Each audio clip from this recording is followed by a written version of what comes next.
Right after the husband brought his ex-wife and daughter home, the current wife called over a whole group of hot young guys for a party, because men with two legs are never in short supply. Just 3 hours earlier, the wife was excited to celebrate their anniversary. She had been waiting with dinner ready and lights dim, but the moment she opened the door, her heart sank. The CEO walked in with his ex and their daughter. He casually said they'd be staying over for a while. The wife agreed the child could stay, but the ex-wife needed to leave immediately. Then the ex sneakily pinched her daughter's arm. The little girl burst into tears, begging to stay with both mommy and daddy, saying she didn't want their family torn apart. The CEO's heart melted right away. He asked his wife to be generous just for one night, but the wife stood her ground and refused. The CEO instantly got mad, called her petty and unreasonable, and walked right past her with the ex and daughter in tow. The wife, never one to swallow disrespect, pulled out her phone and invited some charming gentlemen over. They were models, influencers, and well-dressed entertainers. Soon the house turned into a full-blown party. Music, drinks, and laughter filled the room. Just as things were getting fun, the CEO stormed downstairs in rage. He shouted for everyone to get out. The guests left quickly, too scared to question him. The wife,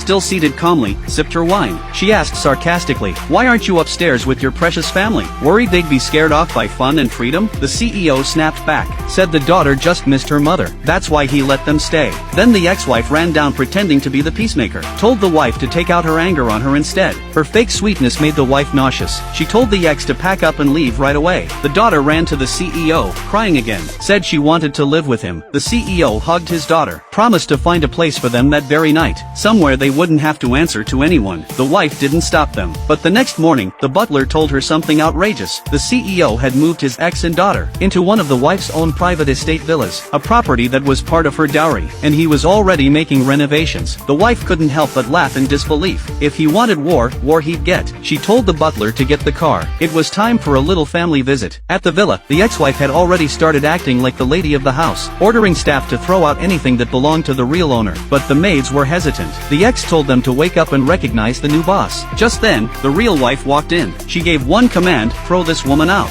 The ex shouted that the CEO brought her here, and warned that kicking them out would have consequences. The wife smirked and said, "This villa is mine. I make the rules here." She picked up her phone to call the police. The CEO arrived just in time to stop her. Without hearing a word, he scolded her, said she owned dozens of homes. Letting his ex stay in one wouldn't kill her. He insisted he only did it for the child, and claimed his heart belonged only to woman. What he didn't realize was, this woman was raised with love, strength, and pride. She was never the type to accept disrespect. She said, "Cheating isn't just sleeping around, it's choosing someone else's side. Now pack your bags, and all three of you, get out of my house." Want to know what happens next? Follow me. I'll be sharing the next chat after soon.